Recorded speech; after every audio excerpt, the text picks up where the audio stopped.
So welcome to my student-initiated project, Abolition Medicine, Transformative and Restorative Practices. Thank y'all for coming out. So before I begin, I would like to give a land acknowledgement. UC San Diego holds great respect for the land and original people of the area where our campus is located. The university was built on the unceded territory of the Kumeyaay Nation. Today, the Kumeyaay people continue to maintain their political sovereignty and cultural traditions as vital members of the San Diego community. We are honored to share this space with them, and we thank them for their stewardship. And this was adapted from the UCSD Intertribal Resource Center. I also wanted to take a moment to introduce myself. My name is Mira Gupta. I use she, her pronouns. I'm a second-year global health major with a concentration on health and social issues. I am a Joy de la Cruz Arna activism intern, and I'm also a social justice educator. So before we jump in, I would also like to go through some of the topics that I'm going to be covering in this presentation. So firstly, we have what is abolition? What is it? I'm going to go over some key terms as well as the history. Next, why abolition? I'm going to go over reform versus abolition as well as the importance of abolition. Next, I'm going to go over the medical industrial complex. What is it? As well as tying it back to systems of oppression. And then next, health equity, looking at the social determinants of health as well as health narratives. And then I'm going to go into disability justice as well as QT BIPOC health disparities. And just for y'all's information, QT BIPOC stands for queer, trans, Black, Indigenous people of color. Next, what is abolition medicine? We're going to go over some of the background and praxis, and then we're going to do an activity, a radical imagination session. And lastly, we're going to wrap up with transformative and restorative practices, looking at community healthcare, preventative medicine, and mutual aid. So I also wanted to discuss some learning outcomes just as a frame of reference for y'all to focus on and keep in mind throughout the presentation. So first, understand how our current healthcare system is rooted in systems of oppression. Next, reimagining healthcare through an abolitionist lens. And lastly, understand how to use transformative justice and restorative justice to heal our communities. I have a check-in question for y'all. We are going to use a Mentimeter. Ooh, all right. So I see creativity, freedom, imagination. Nice. I love these. I think for me, when I think about abolition, I definitely think about freedom. Yes, liberation, systems. I think about systems of oppression. I think about, yeah, salvation. I love that one.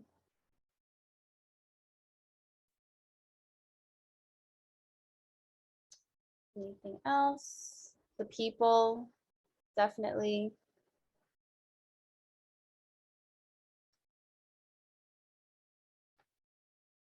Next, we have what is abolition?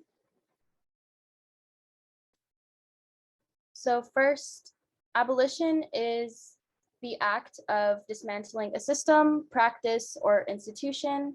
And abolition as a practice consists of taking action to build safe, equitable communities, as well as preventing cycles of harm from being perpetuated. And I also wanted to add that abolition is not simply about absence, but rather the collective establishment of systems of care that eliminate the need for carceral approaches to interpersonal harm. So instead of creating endless cycles of violence, abolition really calls us in to engage in the slow yet difficult work of rehabilitation and acknowledging that care is the only way really to create a less violent world. Okay. And now I'm going to go into some key terms.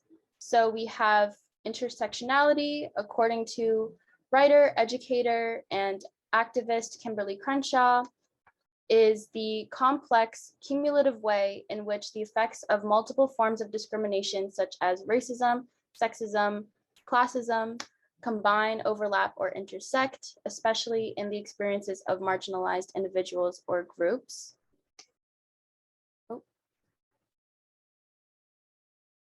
Oh, sorry, y'all.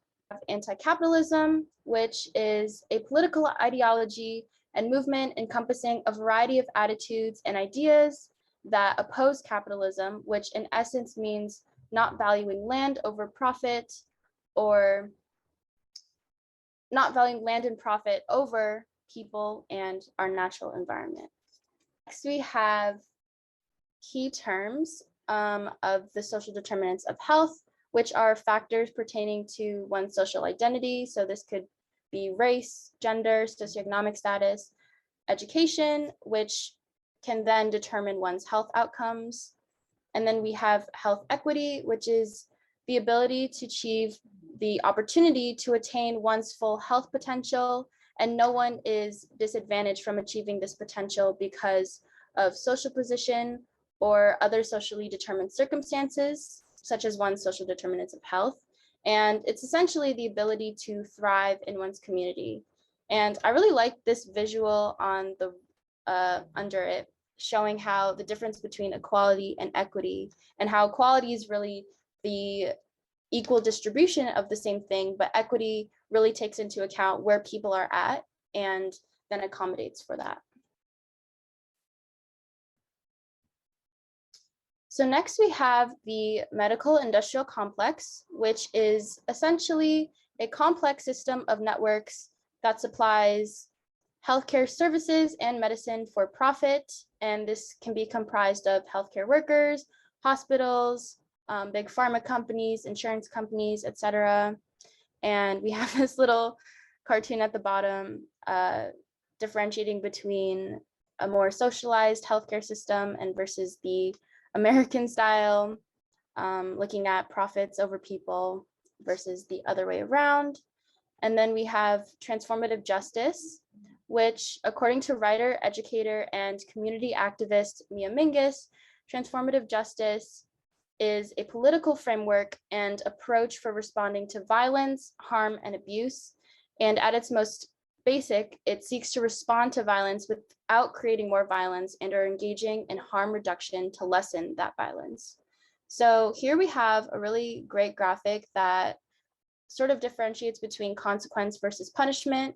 So transformative justice would be on the left, looking at a removal from shared spaces, reparations, transforming harm through rehabilitation or community guidance, acts of service to the community and the survivor, an apology or removal from positions of power. So it's really reframing harm through the lens of rehabilitation.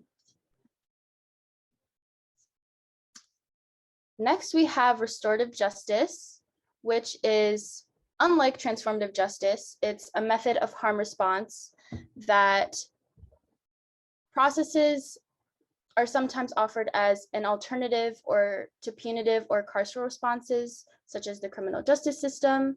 Restorative justice also has history and applications far beyond the criminal justice system. So transformative and restorative justice don't just have to apply to the prison industrial complex, but it's really used as a tool to repair harm at the community level. And according to the Alberta Restorative Justice Association, restorative justice is an approach focused on repairing harm when a wrongdoing or injustice occurs in a community. Depending on the process or technique used, restorative justice involves the victim, the offender, their social networks, justice agencies, and the community as a whole.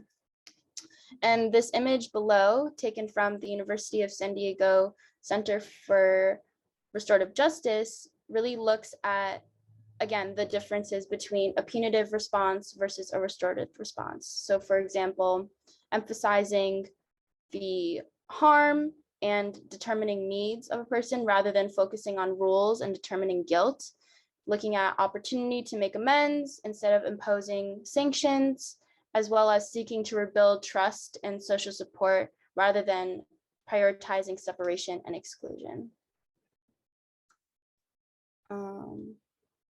And lastly, we have mutual aid, which is the voluntary reciprocal exchange of resources and services for mutual benefit and the benefit of the individuals most impacted by systems of oppression, as well as the overall community. And this image was taken by Mutual Aid Toledo. And this also goes into the differences between charity versus mutual aid. So mutual aid, again, based off of this image, is really about centering community instead of having sort of this hierarchical structure, and really looking at folks for who they are and not looking at as supporting someone as a charity case. So now I wanted to provide a brief history of abolition to provide some context as to how it evolved over time and how it is now used as a practice. So we first begin on the left with chattel slavery, which was a capitalist system that enslaved millions of African people in America between the years 1776 and 1865. And I just wanted to clarify that the enslavement of Black people has occurred for far longer and in other parts of the world through the Atlantic slave trade, but I just want to contextualize abolition just within the enslavement of Black folks in the United States during this time. So next we have the first abolitionist movement, which was to abolish slavery. And so it legally became abolished through the 13th Amendment of the Constitution, as we all know. And however, there was a loophole created to continue the exploitation of Black bodies through incarceration. And so this meaning that while slavery was abolished, folks could still be within this sort of carceral system and be exploited through mass incarceration, which leads me to my next point. Mass incarceration began around the 1970s during the crack epidemic / war on drugs, where low-income Black and brown folks were battling with addiction and were criminalized and therefore incarcerated for their drug abuse. And as a result of this evolution and progression of the 13th Amendment and mass incarceration, we still see the legacies of that today. And so now modern day abolition as a social movement is also a system of thought and really calls to end mass incarceration and prisons and seeks to build alternative structures in their place. And abolition is really more than just dismantling and abolishing these harmful systems, but it could be also expanded to other areas, such as through capitalism, through white supremacy, and this can be seen in our healthcare system and in education. And abolishing these systems means that we can really work towards creating an equitable society and really healing our communities. And that leads me to why abolition. So I wanted to talk about reform versus abolition. Reform really just focuses on the surface levels of harm being inflicted on communities rather than looking at the deeper, more systemic issues. Whereas abolition, on the other hand, looks at the deeper issues and systems and structures of harm being perpetuated and really seeks to dismantle and change them entirely. So next, I'm going to show y'all a video. This is from Brown University's Choices program, which draws on the scholarship conducted at Brown University and beyond to produce innovative curriculum and videos for students at the high school and college level. And it really works to try to make more difficult conversations accessible to folks. It's around a 3-minute long video, and the speaker, Kelly Carter Jackson, is going to break down the practices of abolition from a historical perspective and then connect it to modern day abolitionist movements.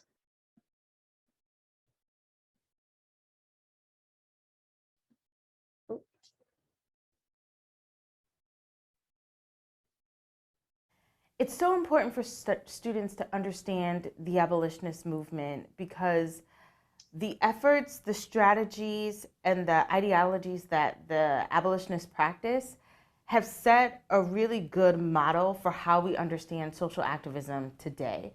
That if you were to fast forward 100 years to the civil rights movement, some of the same tactics and strategies were used during the abolitionist movement. It's a massive movement to abolish a massive system, and that there were people who were risking their lives and their well-being to make sure that slavery was overthrown, nonviolently if possible. And I think they are probably, to me, one of the most significant group of reformers that I've ever studied. Some of the things that the abolitionists do that I think we still do today is they understood the power of the press, and they used newspapers to get out and disseminate a lot of their ideas about why slavery was wrong. And they do that in some pretty remarkable ways. I think that when you think about David Walker, and he writes his famous appeal, and he makes sure that it goes all over the United States. And in that appeal, he's talking about why slavery is wrong. He's talking about why slavery is violent. He's talking about how it needs to be overthrown. Equally important, he's talking about how Black people are equal, right? And that they need to be acknowledged for their equal humanity. I think the work that abolitionists are doing is twofold. One, they are stressing the importance of not just emancipation, but immediate emancipation. We don't want it in 100 years. We don't want it next year. We want freedom now. That's really important. And then for Black abolitionists, they're really stressing emancipation, yes, because that's a good start, but also equality, that equality and emancipation have to go hand in hand. And the things that they do to really push those efforts, I think, are so remarkable. I tell my students about the Underground Railroad. I talk about how they help escaped slaves get to freedom or get to Canada. They have relief societies put in place so that when fugitive slaves get to the North, they have shelter, they have jobs, they have clothing, they have food. And they're constantly pushing a political agenda, making sure that politicians are hearing them so that legally things can change, so that slavery can be overthrown. It's not just a social movement, it's an economic movement, it's a political movement, it's a moral movement.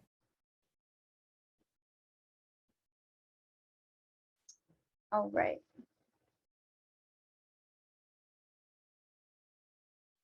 So now I'm going to talk about why abolition, right? So in the video, Kelly touches on some of these points, right? So cultivating community, really connecting with one's community, and reimagining how we interact with one another on an interpersonal basis. Harm prevention, so fostering communal responsibility for preventing and responding to harm, and this goes into transformative and restorative justice, and not perpetuating or upholding systems of harm.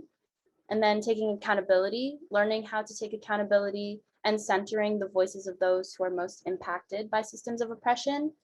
And also a cultural revolution. So really taking into account this collectivist mindset through collaboration and solidarity, and through non-hierarchical structures, and really leaning into radical love and radical joy. So next, we're going to talk about the medical industrial complex. So the medical industrial complex is an enormous system with branches that reach beyond just doctors, nurses, clinics, and hospitals. And as I mentioned earlier, it's a network that supplies healthcare services and medicines for profit. And it's a system about profit first and foremost, rather than health and well-being and care. Its roots run deep, and its histories and present are connected to everything, including eugenics, as we can see on this visual, capitalism, colonization, slavery, immigration, the prison industrial complex, and reproductive oppression. And it's not just a major piece of history of ableism, but all systems of oppression. So I just wanted to talk about this graphic further. This image really shows the visual layout of the medical industrial complex. And under the title, we see profit, power, control, exploitation, ableism, oppression, violence, and trauma, which really represents the different ways in which the medical industrial complex can cause harm. And there are 4 main quadrants, each in a different color with the large matching arrows, colored arrows connecting to an outer broad category. So we have eugenics connected to science and medicine, desirability connected to health, population control connected to safety, and charity and ableism connected to access. And these subcategories and main categories are listed in these smaller boxes within each quadrant to show this sort of web and how everything is sort of interconnected. And I chose this image because it highlights all of the different complex ways in which things such as curriculums or beliefs or research or public/private institutions and services contribute to the ways in which the medical industrial complex operates in the grand scheme of things. And more specifically, I'm going to talk about this more in depth, but when we look at, for example, eugenics and desirability, charity ableism, and population control, we see that these are all aspects of capitalism and are all aspects that are tied to other forms of oppression against marginalized groups of people. So for example, desirability plays into beauty standards through cosmetic surgeries, we can see, and medical procedures, which upholds white supremacy. And it's under the assumption that whiteness or white supremacy is something that should be desired. And we also have the aspect of population control, which is tied to the prison industrial complex. And as I mentioned and touched upon earlier, mass incarceration was developed as a way to control Black and Brown populations through a loophole in the Constitution. And so we can see some of the parallels between the prison industrial complex and the medical industrial complex because they're both for-profit systems, and it's through the exploitation of marginalized groups that they're able to continue to exist. So I'm gonna break down and talk a little bit more about how aspects of the medical industrial complex is tied to systems of oppression. So we see in capitalism, it's a for-profit system that cares more about profit than the actual people. As we saw earlier in the visual, pharmaceutical companies and insurance companies play a large role in the exploitation of low-income communities, especially Black and Brown communities. And we can see this through drug testing and most famously the Tuskegee syphilis experiment, which was conducted by male researchers on a group of Black men in Tuskegee. And this experiment was very problematic because of the fact that these men were not told the purpose of the study. They were told that they were just getting free access to healthcare clinics, but these men were given syphilis and were left untreated for years, even after the experiment was over. And so we can see how examples of this form of exploitation of Black people throughout history is an example of the ways in which the medical industrial complex works to control populations for the sake of upholding capitalism. And next we have racism and white supremacy. So modern day science and medicine really has a lot of its roots in eugenics, in racism. We can see this through the forced sterilization of women of color. An example is in Puerto Rico between the 1930s through the 1970s, and Indigenous women during the 1970s. And I also wanted to talk about how modern day gynecology traces back to the inhumane experimentation on enslaved Black women. And racism and white supremacy, as I also talked about earlier with desirability on the image, that it plays into upholding white supremacy and really reinforces racist stereotypes about people of color. And next we have ableism. So the medical industrial complex really reinforces this idea that access to healthcare is charity rather than justice. And the discrimination against people with disabilities can be seen as a lack of a social safety net for those with disabilities, so lack of access to certain programs or services. And folks with disabilities within the medical industrial complex are seen as a threat to capitalism because their bodies hinder their ability to be productive or to be a part of the working class. And next we have patriarchy. So biomedicine as we know it was really developed by cisgendered white men. And this bias is inherent and can be seen still today in education and medical practice. So I wanted to share this next video to really explain what the physical manifestations of the medical industrial complex looks like. And so this video is taken from Hippocratic Films, and it talks about how capitalism is really at the root of a lot of health disparities. And this video is taken from examples in India and the exploitation of low-income communities there. And this video is about 2 to 3 minutes. What the industry wants is not only cure the disease, it's also profit. In the developing world, the profit-making industry goes unchecked. The same medicine that's available for a few hundred rupees is also sold by another company in India at about 50 times that cost.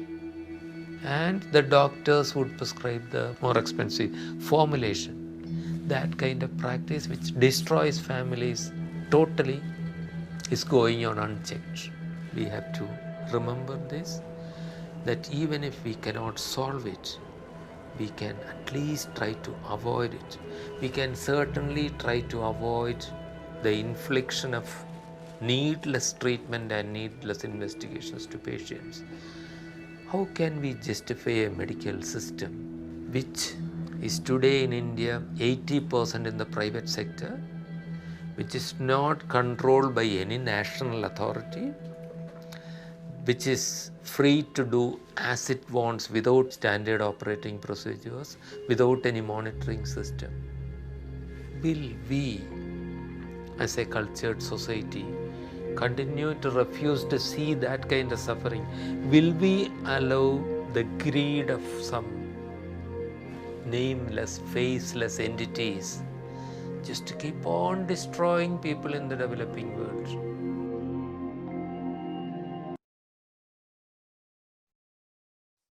What the industry...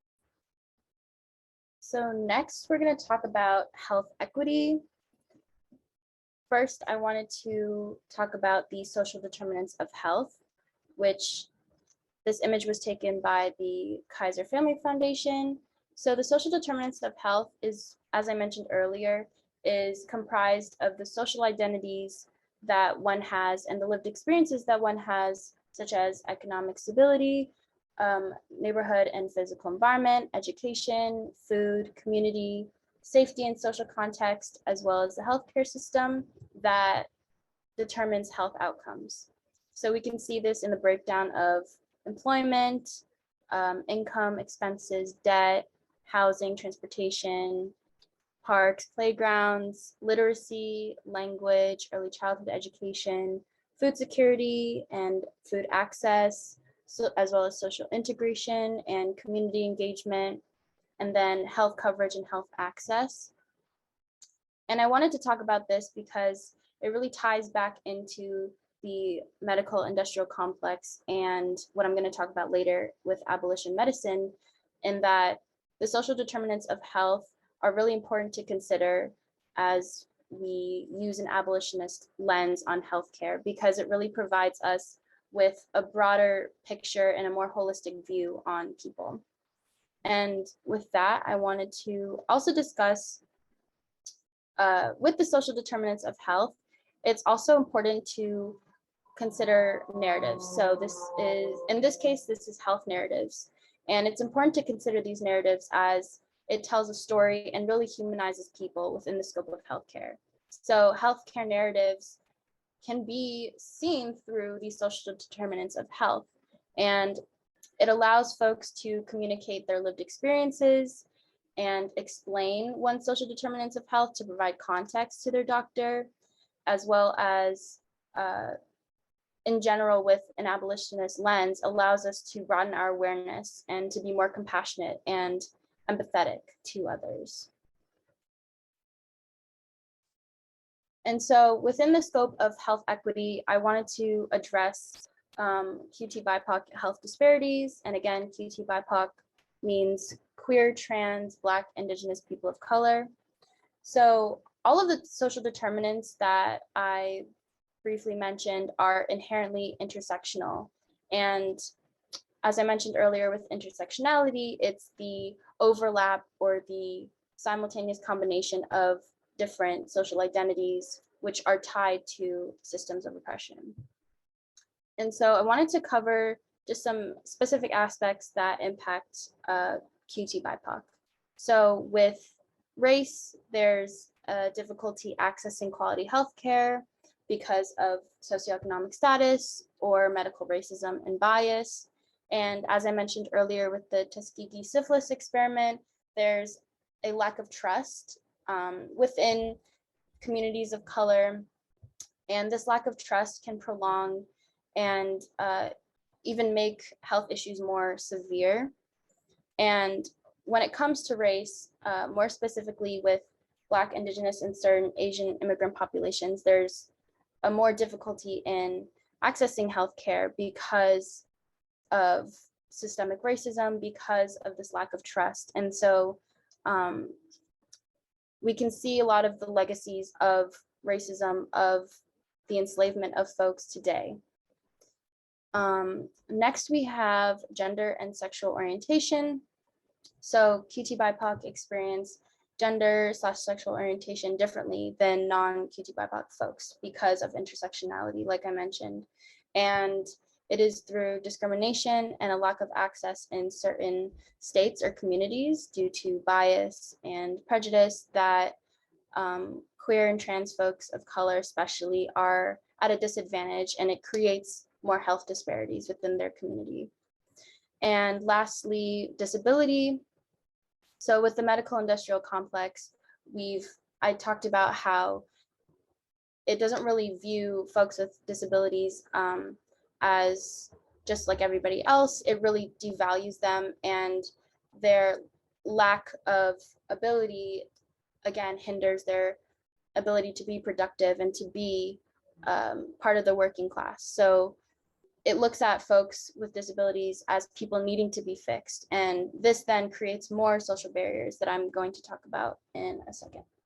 So with race, again, this graphic was taken from the Kaiser Family Foundation again, and it highlights the health disparities among people of color compared to their white counterparts.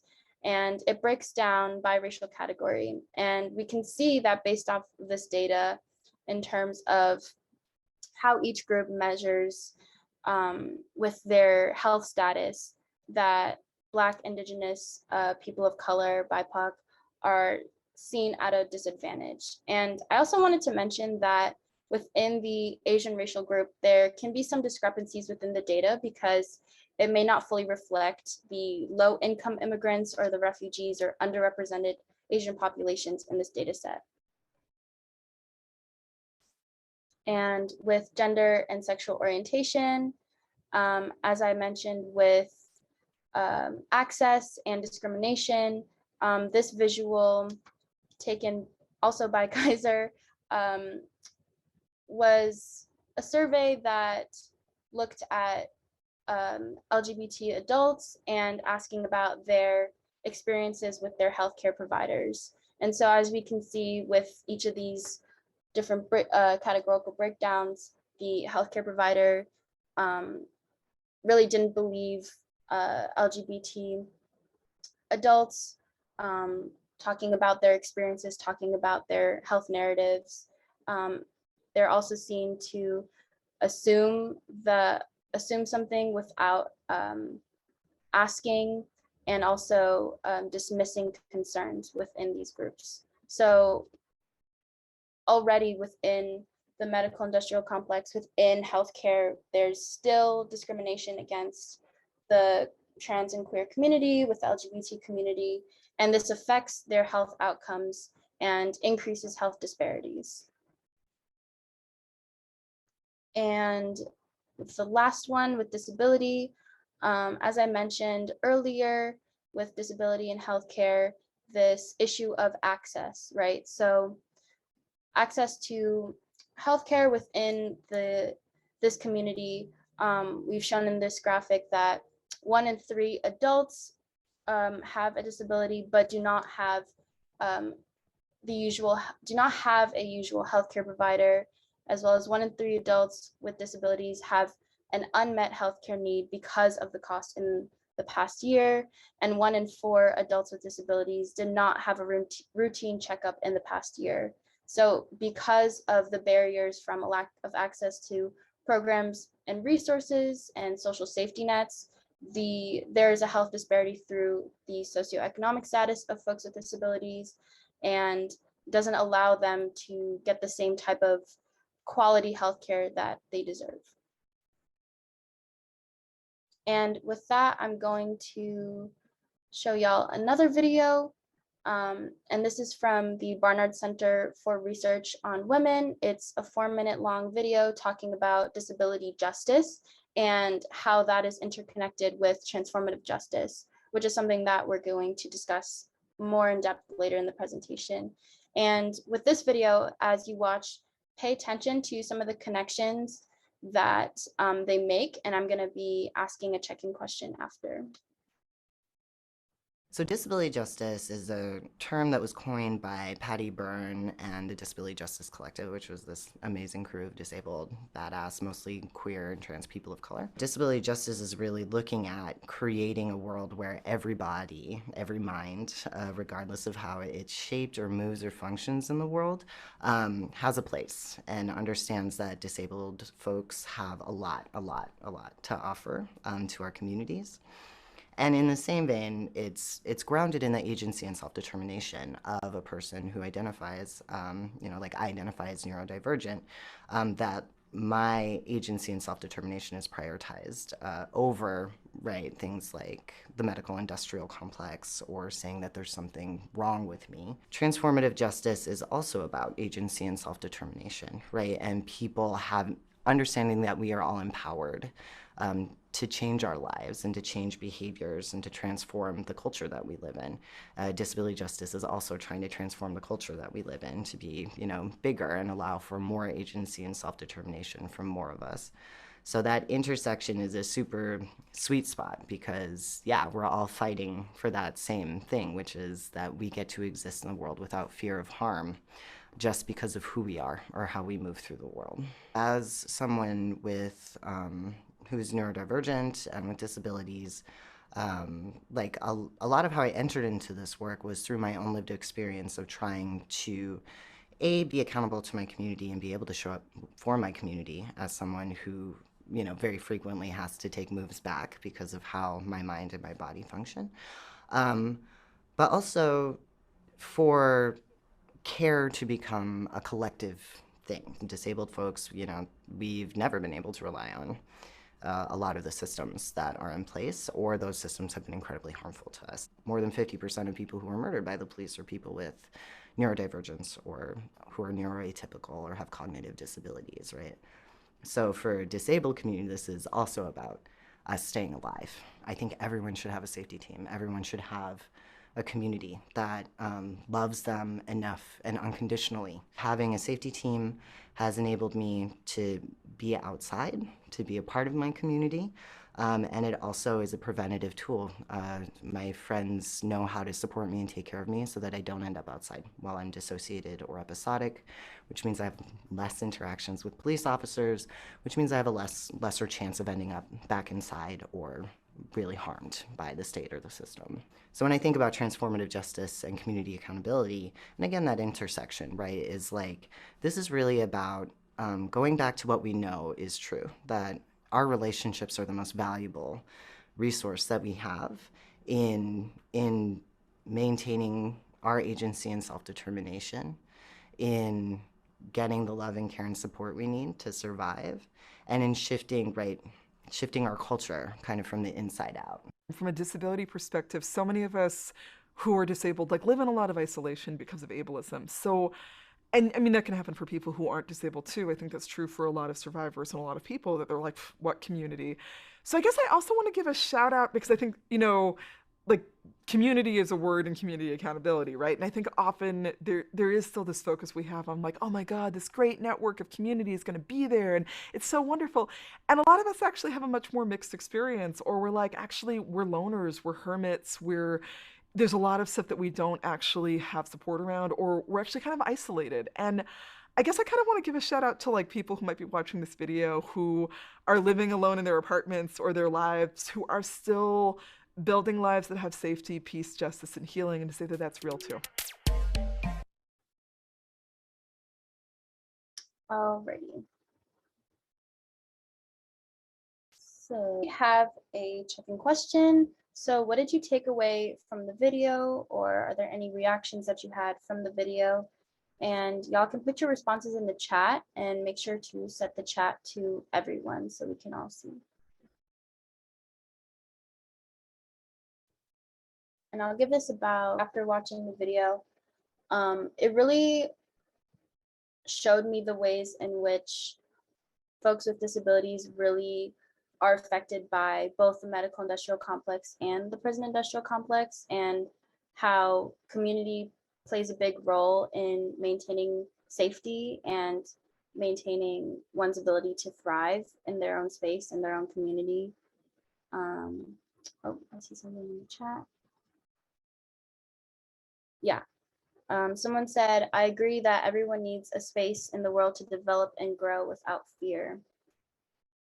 Definitely. All right, I'm gonna move on, but if y'all still have any other responses, please feel free to type them in the chat. So next we're gonna go into what is abolition medicine. So this was adapted by the Coalition for Abolition Medicine here at UCSD. Abolition medicine is the work of deconstructing racist and colonial foundations in biomedicine in order to reimagine and rebuild it as an inherently equitable practice.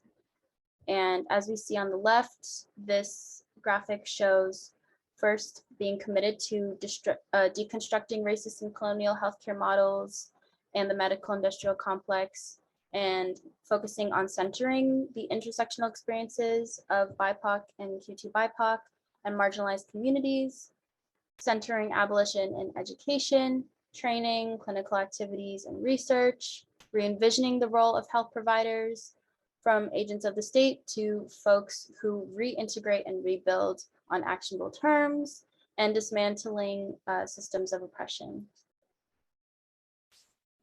So I also wanted to talk a little bit about the Coalition for Abolition Medicine.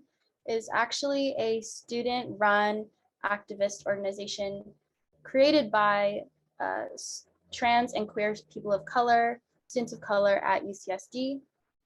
And I also have provided their social media. And actually in winter quarter of 2021, the Coalition for Abolition Medicine taught an ethnic studies course on abolition medicine, which is really amazing. And so this is sort of the reiteration of what I was talking about earlier, but their mission is really to center experiences of folks most impacted by systems of oppression, while also teaching about the harms of the medical industrial complex and really committing to dismantling systems of oppression. I see something in the chat. Yes, thank you. Yeah, definitely intersectionality is a really important part. And I think when talking about abolition medicine, intersectionality and the social determinants of health and all the different aspects of one's identity is really important in creating more equitable practices in healthcare. So what does abolition medicine really look like? So I sort of broke it down into these 4 parts, basic needs and beyond. So really ensuring that everyone's basic needs are met, but going just beyond basic needs and really opening up opportunities for folks to not just have food, clean water, shelter, clothing, but education and opportunities to express one's creativity and opportunities for folks to experience their hobbies like playing sports or just having more than just their basic needs met in order to thrive in their community. And then next, anti-racism and anti-bias, using and utilizing anti-racist and anti-biased curriculums in medical education and training, and utilizing intersectionality in curriculums, using a holistic lens to view patients, using their social determinants of health, their lived experiences, their health narratives, and cultural context as a way to treat folks. And then lastly, community building, fostering a sense of community outside of the systems that perpetuate harm. So this could look like community centers or community health clinics, as well as restoring trust within the community. So now I'm going to take us through our radical imagination session. So these two questions: what does a healthy community look like? And then on the next slide, what would an ideal healthcare system look like and how would it operate? So you can use, there's like this little post-it tool on the side where you can jot down your responses, and we'll take about 4 minutes for this. A community that has parks, green spaces, gardens, yes, mutual aid for sure. Anything else? Good transportation, definitely. Respecting an individual, absolutely.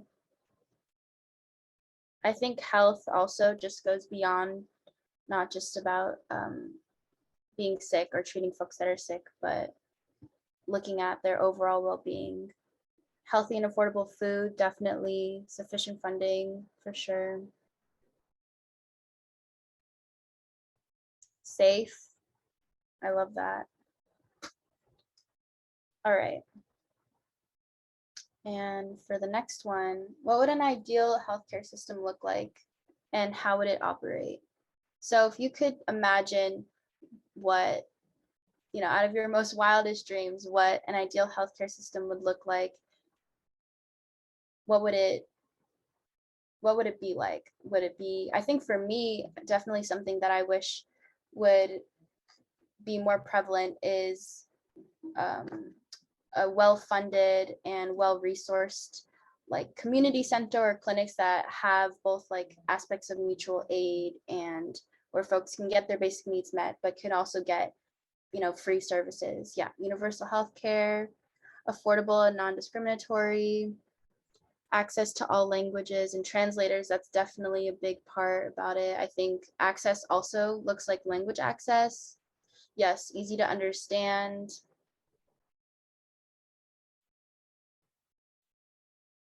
These are all really great responses. Cultural sensitivity, definitely.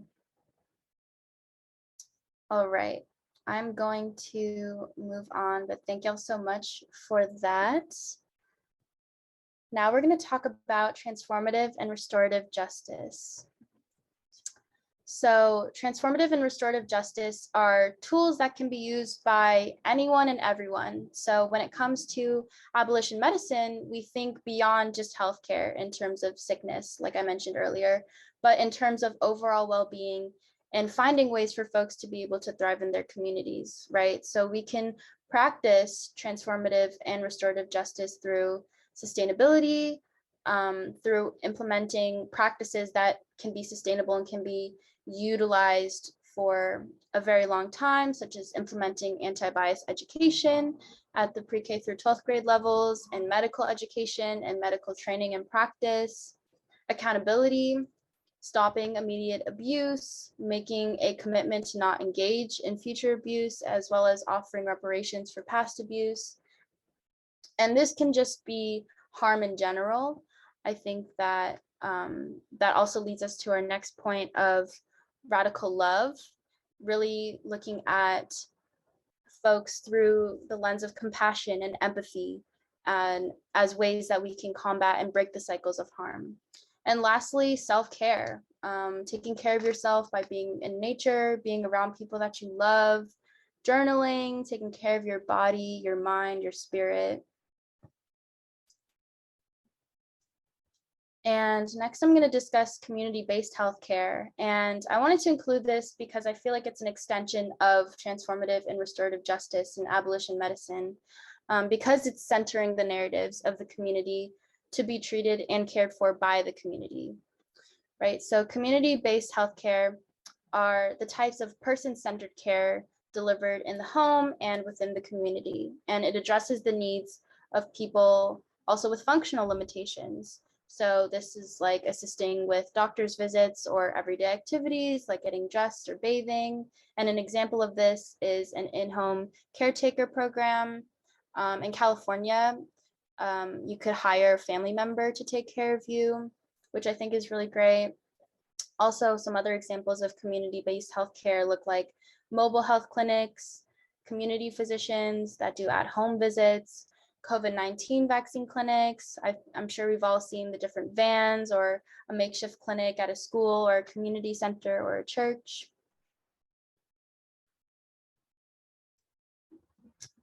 And next we have preventative medicine and care. Preventative medicine in the biomedical context is preventing diseases, but I think preventative care goes beyond that. So within the scope of transformative and restorative justice, preventative medicine through an abolitionist lens is an extension of harm reduction by creating harm prevention. And so this could be implemented during childhood through the education on holistic practices like diet, exercise, creative expression, self-care, as well as education on emotional and mental health. I think that health is beyond the physical, it's the mental, it's spiritual, it's really all-encompassing. But I also wanted to note that preventative medicine and care really only can work when there's access. So until folks are able to have the resources and the access and all of their basic needs met, we can then begin to implement preventative medicine and preventative care on a larger scale. And lastly, another transformative and restorative practice I love is mutual aid. So I broke it down into 3 parts: basic needs. So this looks like donating to local food pantries, community fridges, and shelters for unhoused folks. Funding, so like donating direct funds to those who have been impacted by systems of oppression, or grassroots organizations that are doing that work of redistributing resources to folks that need it the most, as well as acts of service. So this could look like offering a friend a ride or offering a place to stay, offering emotional support. Mutual aid really knows no bounds. And with that, I also wanted to mention and shout out some mutual aid organizations in San Diego and beyond. And I also have a QR code that y'all can scan that has a broader list of resources that go beyond just these 4, but I wanted to shout out We All We Got SD, which is based in San Diego. They provide COVID-19 resources as well as free food access. We have Mutual Aid UCSD, which is a student-run mutual aid organization at UCSD. And I actually did some work with them with Camila, the other Joy de la Cruz, our activism intern, and they partnered with the Che Cafe Community Fridge to develop that for folks who need food. There's also the Mutual Aid Hub, which is a website that shows a map of mutual aid organizations and networks across the United States. So this is a really great tool for finding mutual aid hubs or mutual aid networks within your state.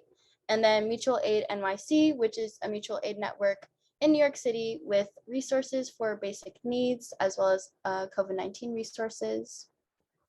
Oh, I see something in the chat. Yes.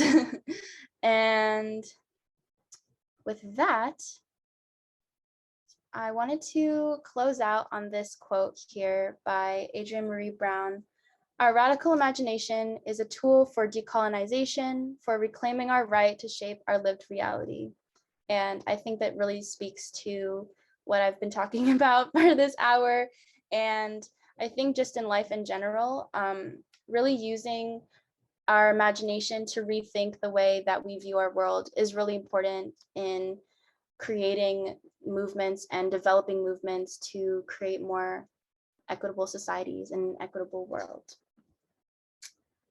So with that, that is the end of my presentation. Thank y'all so much for coming out and supporting. Here is our Linktree for the Cross Cultural Center. Our Instagram is at UCSD Cross Cultural Center, and this webinar will be recorded and posted up on our YouTube, so you can check it out there as well. Thank y'all again.